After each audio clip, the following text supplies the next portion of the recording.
Bencana besar kembali mengguncang Indonesia.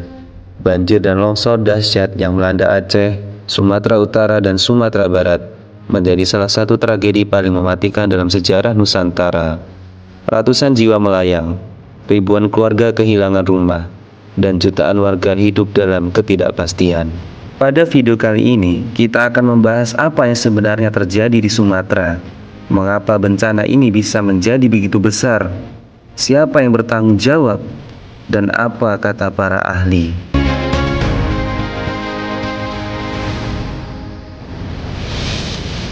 Menurut Badan Nasional Penanggulangan Bencana (BNPB), per 3 Desember 2025, jumlah korban meninggal mencapai 770 orang. Sementara 463 orang masih hilang. Tidak hanya itu, lebih dari 94.000 rumah rusak dan total warga yang terdampak mencapai lebih dari 3 juta jiwa.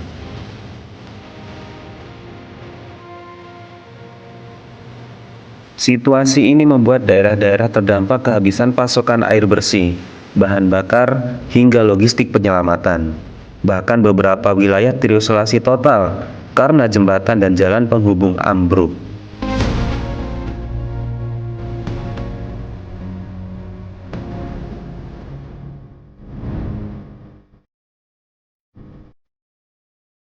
Banyak yang mengira banjir ini semata-mata akibat cuaca ekstrim.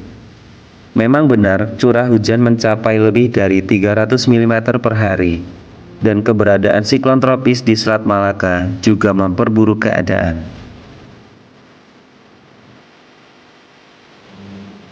Namun para ahli memastikan cuaca hanyalah pemicu dan bukan penyebab utama.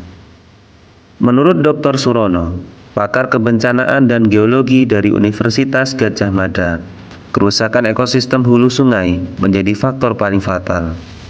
Ia menyebut bahwa hutan yang dulu menjadi penyangga air kini telah rusak berat, sehingga air hujan langsung mengalir dalam jumlah yang besar dan berubah menjadi banjir bandang.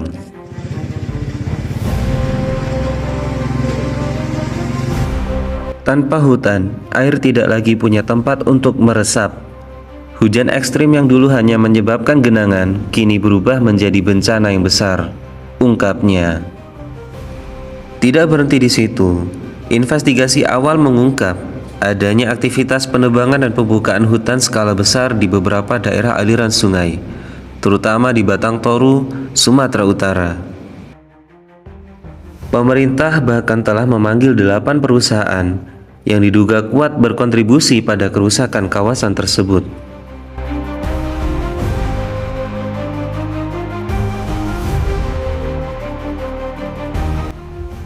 Di tengah desakan berbagai pihak untuk menetapkan status darurat bencana nasional, pemerintah melalui Kementerian Koordinator menyatakan bahwa penanganan tetap dilakukan secara full nasional, meski tanpa penetapan status resmi tersebut. Sikap ini menuai pro dan kontra. Beberapa organisasi masyarakat menilai proses penanganan bisa lebih cepat bila status nasional ditetapkan. Sementara pemerintah menegaskan bahwa semua bantuan sudah dikerahkan secara maksimal.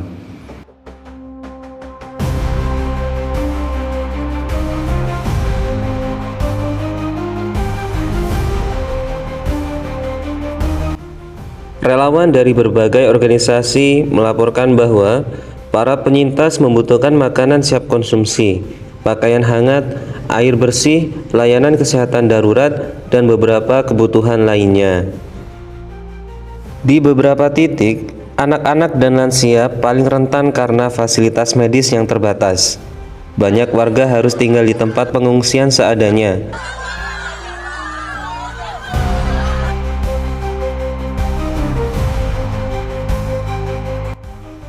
Para peneliti lingkungan menyebut bahwa tragedi ini merupakan bencana ekologis yang sudah lama diprediksi.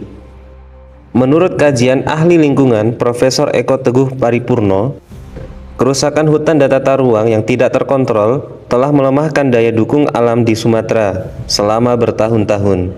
Ketika hujan ekstrim datang, dampaknya langsung berlipat ganda.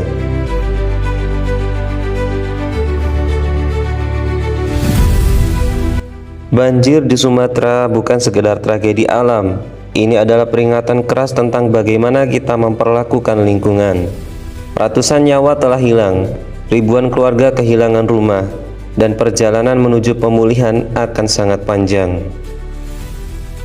Namun, yang terpenting adalah pertanyaan ini: apakah kita akan belajar dari bencana ini atau mengulanginya kembali di masa depan?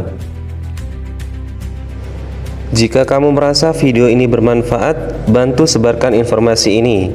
Klik like, subscribe, dan bagikan agar lebih banyak orang memahami betapa pentingnya menjaga lingkungan kita bersama. Terima kasih, sampai jumpa kembali di video selanjutnya.